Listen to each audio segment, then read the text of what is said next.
Hi, how are you? మా Ramayapatnam village tour part 1 బాగా ఆదరించిన యూట్యూబ్ ప్రేక్షకులందరికీ మా ఛానల్ తరపున ధన్యవాదాలు తెలియజేస్తున్నాము. పార్ట్ 2లో బీచ్ పరిసరాలను మీకు చూపిస్తున్నాను. ఇప్పుడే మీరు చూస్తున్నారు బీచ్, రామాయపట్నం బీచ్ అండి. ఇది చాలా ప్రశాంతంగా ఉంటుంది. అంతేకాకుండా చాలా క్లీన్గా ఉంటుందండి. చుట్టూరు అట్మాస్ఫియర్ అంతా మానసిక ఆనందం కోసం ఇలాంటి బీచ్లను మనం సందర్శించాల్సిన అవసరం ఎంతైనా ఉంది. చూడండి, ఓడలు, ఫిషర్ మ్యాన్ వలలు, బీచ్ దగ్గరే చర్చి కూడా ఉంది, అదే మీరు చూస్తున్నారు. సాయంత్రం టైంలలో బీచ్ నుంచి ప్రశాంతమైన గాలి, వాతావరణం మరి ఎక్కడ దొరకదండి.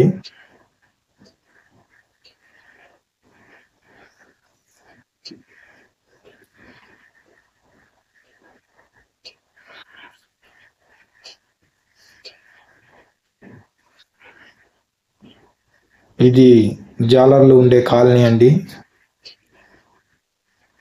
ఒకసారి ఆ సముద్ర పరిసరాలలో నివసిస్తున్న ప్రజల యొక్క జీవన పరిస్థితులు, వారి యొక్క భవనాలు మొదలైనవి చూద్దాం ఒకసారి.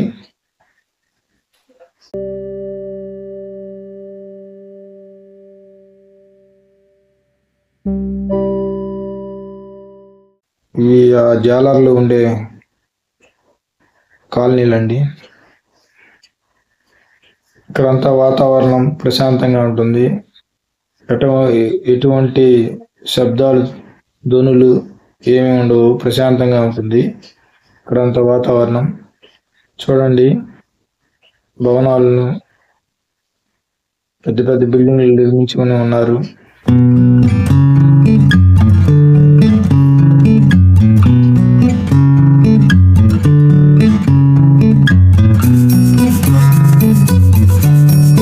సముద్ర మార్గానికి 2 దారులు ఉంటాయండి. ఒకటి జాలర్ల కాలనీలో నుంచి వెళ్ళవచ్చు, మరొకటి బంగ్లా ద్వారా వెళ్ళవచ్చు. అక్కడే రిసార్ట్ కూడా ఉంటుందండి. ఏపీటీడీసీ వారు నిర్వహిస్తున్న రిసార్ట్ కూడా అక్కడే ఉంటుంది. ఆన్లైన్లో రూమ్స్ బుక్ చేసుకుని అక్కడే వసతి కావాలనుకుంటే అక్కడే ఉండొచ్చు. సరదాగా ఫ్యామిలీతో వచ్చి 1 రోజు 2 రోజులు ఫ్యామిలీతో టైం స్పెండ్ చేయటానికి రూమ్ సౌకర్యం కూడా అందుబాటులో ఉన్నది.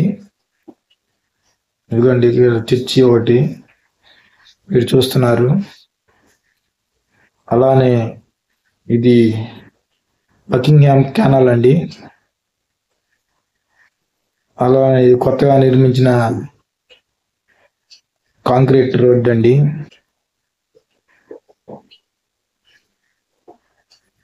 ఇది సెకండ్ వే, మన బంగ్లాకి వెళ్ళటానికి సెకండ్ వే. అలానే బీచ్ కూడా వెళ్ళొచ్చు. ఈ 2 మార్గాలలో పర్యాటకులు ఎక్కువగా వస్తూ ఉంటారు.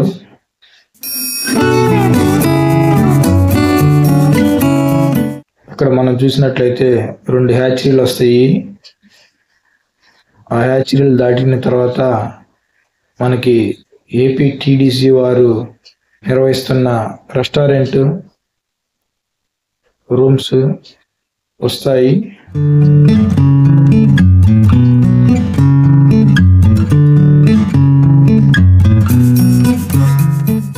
ఇదేనండి ఏపీటీడీసీ వారు నిర్వహిస్తున్న రెస్టారెంట్. ఇక్కడ బార్ ఫెసిలిటీ కూడా ఉంటుంది. అలానే మీకు రూమ్స్ కావాలనుకుంటే ఆన్లైన్ ద్వారా రూమ్స్ బుక్ చేసుకొని ఇక్కడ మీరు స్టే చేయవచ్చు. రూమ్స్ మంచి వ్యూ పాయింట్లో ఎదురుగా బీచ్ కనపడే విధంగా ఏర్పాటు చేయబడి ఉంటాయి.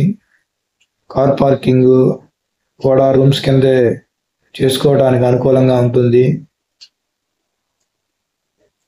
చూడండి, మీరు చూస్తున్నారు రూమ్స్. ఏసీ ఫెసిలిటీ కూడా ఉంటుంది రూమ్స్లో.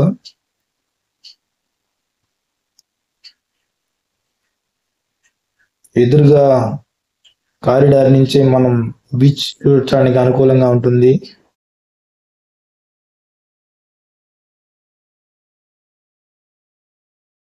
ఇవ్వండి, ఇది బ్రిటిష్ వారు నిర్మించిన పాతకాలం నాటి బంగ్లా అండి. చూడండి ఎంత స్టాండర్డ్గా ఉందో. బ్రిటిష్ వారు వాళ్ళ వ్యాపారం కొరకు వాళ్ళు వచ్చినప్పుడు ఉండటానికి బీచ్కి దగ్గరగా ఈ బంగ్లాని నిర్మించడం జరిగినది. ప్రస్తుతం అందుబాటులో కూడా ఉన్నది. పర్యాటకులు కూడా ఉన్నారు. చూడండి ఎంత స్టాండర్డ్గా ఉందో బంగ్లా. ఇక్కడ కూడా మీరు స్టే చేయాలనుకుంటే చేయొచ్చు.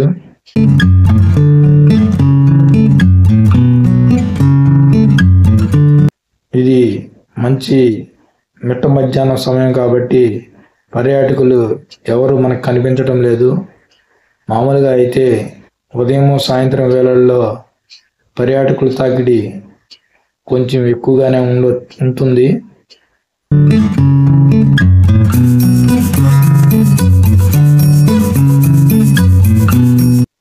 ఇక్కడ మెరైన్ పోలీస్ స్టేషన్ ఒకటి ఉంటుందండి.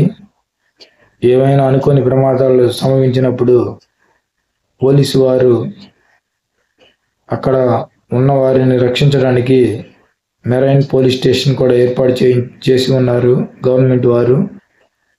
ఇదేనండి మెరైన్ పోలీస్ స్టేషను.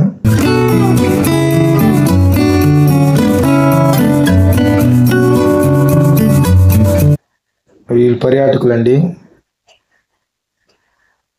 వచ్చి బీచ్ సందర్శించడానికి వచ్చి ఉన్నారు.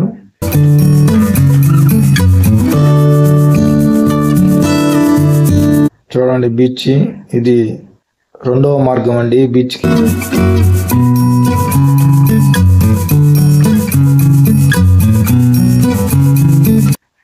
సముద్రపు కెరటాలు సవాడి చేస్తున్నాయి.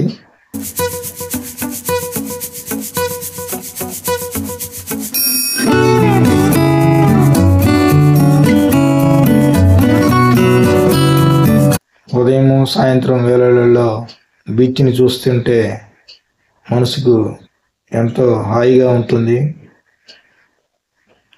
అట్లానే మనకు వర్క్ ప్రెజర్స్ నుంచి మంచి రిలాక్సేషన్ కొరకు ఇలాంటి బీచ్లను సందర్శించాల్సిన అవసరం ఎంతైనా ఉంటుంది.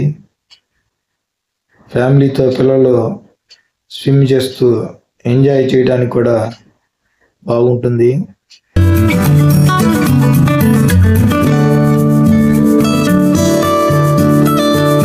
మిగతా బీచ్లతో పోల్చుకుంటే మన బీచ్ నీట్గా ఉంటుంది. అలాగే మన ఛానల్లో మంచి మంచి వీడియోస్ రాబోతున్నాయి కాబట్టి వెంటనే సబ్స్క్రైబ్ చేసుకోవాల్సిందిగా కోరుచున్నాము. Okay, thank you.